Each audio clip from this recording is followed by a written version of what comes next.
欢迎来到新兴消息频道，请订阅频道，所以大家不要错过当天最热门的新闻。我们今天的时事通讯包括以下内容：奔跑吧发布会，白鹿红裙美杯，宋雨琦金发撩人，范丞丞像新郎。老牌综艺示威，但奔跑吧是个例外。一期节目上线之前，唱衰的声音都不绝于耳，但播出之后，热度话题度都遥遥领先，数据狂扇喷子嘴巴子。这一季自然也不例外，不过光是看看大家发布会上的状态，相信负面声音都得减半吧。从首季节目开始就参与录制的李晨和郑恺，依旧是这档节目里的元老。李晨已到了队长的位置，无论是海报或是发布会，都是稳占 C 位。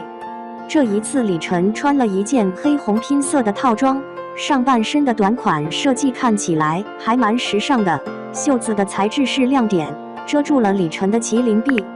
看得出来李晨的状态很好，虽然是45岁的老李头了，但满面红光，脸部肌肉也很紧实，看起来依旧很年轻。李晨为了这一季的节目也是豁出去了，作为队长的他必须的拿出点真笑点好让大家期待。于是在现场的撒娇环节，李晨把仅有的偶像包袱也撕稀碎了。他脱掉自己半边袖子，露出胳膊，手一叉腰，胯一扭，还得掐着嗓子撒娇，简直是又油腻又好笑啊！奔跑吧的其他成员当场就绷不住了。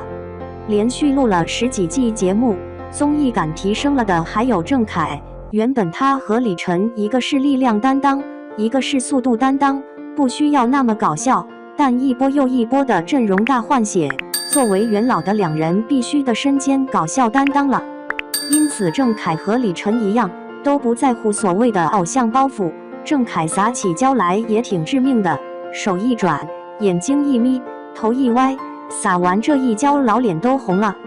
当天郑恺穿的这套衣服，上半身的短袖也有红色的元素，只不过款式十分简单，看起来更像是正式录制节目的其中一套主题服饰。看得出来，郑恺为了第12季的奔跑吧还专门练了身材，肩宽腰窄，比例更完美了。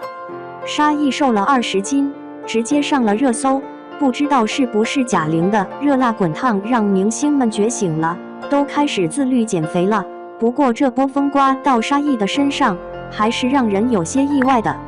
无论是靠实力还是靠综艺感，沙溢都不需要那么注重身材管理，但他同样为了节目瘦身，大肚子没了，油腻感变成了清爽感，沙子爹都变沙子哥了。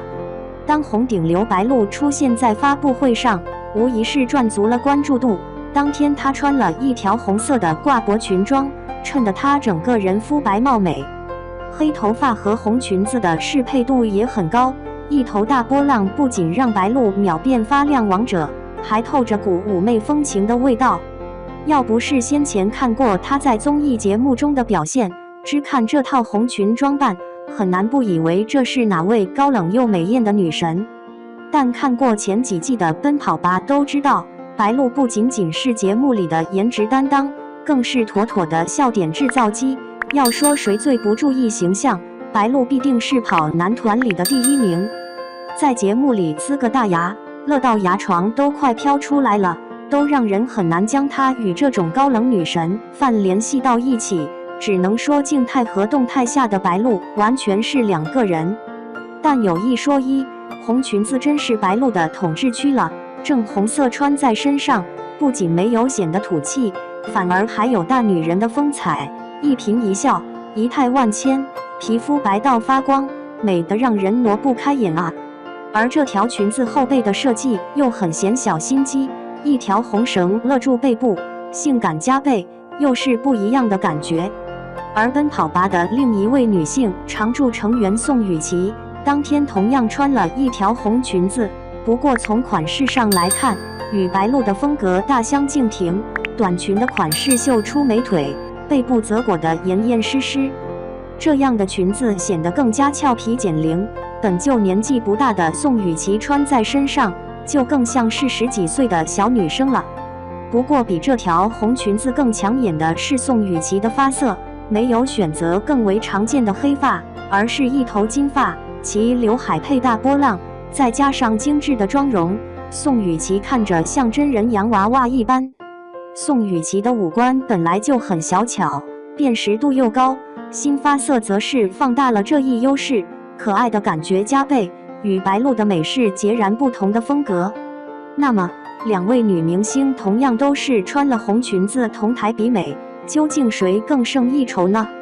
虽然各有千秋，宋雨琦的金发很是撩人，但黑发与红裙子的适配度要更高一些。把两人放在一起看，白鹿的优势就显现出来了。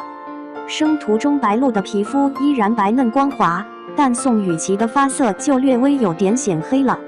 范丞丞则是穿了一身红色的西装，搭配黑皮鞋，同样是正红色，但是比女明星们身上的红裙子还要扎眼。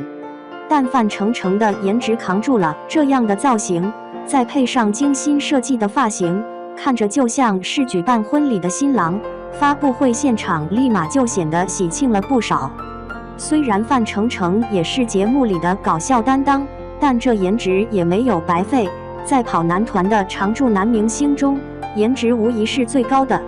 不过范丞丞的脖子是真长，无论是正面镜头还是侧面镜头看，就像是开了特效一般，衬得一旁的主持人像是故意缩着脖子，画风还有点搞笑。张真源这套衣服也有红色的元素，整体的风格看起来酷酷的，很有嘻哈男孩的即视感。尽管张真源是从上一季开始才在《奔跑吧》这档节目常驻，但融入得很快，这一季已经算是老人了。他最大的优势就是年轻，在节目里玩得开，几乎不需要适应期。这一季跟熟悉的哥哥姐姐们继续录制节目，就看张真源有没有更惊艳的表现了。